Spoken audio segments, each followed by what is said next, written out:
you don't need any experience to start a resale done for digital products. So for those of you who don't know me, I'm Sadai, a normal stay-at-home mommy. So if you want to start an online business thinking you need experience, qualifications, or any marketing background, not at all. You need a step-by-step proven system. You need a mentor, someone who already started something like this and will guide you so that you can skip all the mistakes that they do. You invest once, investing in yourself, start learning the skills, start attracting people online.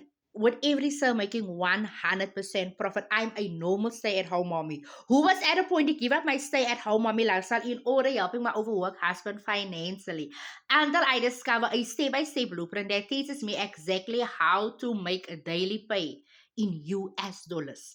And this blueprint took me from being a stressed out stay-at-home mommy, overwhelmed, broke, to a stay-at-home mommy, start earning in dollars, replace my husband's overtime income with my 2-hour workday. Did I mention I only work 2 hours a day? If you want to know more about the system that I follow, put the word me in my comments or go to my bio and click the link.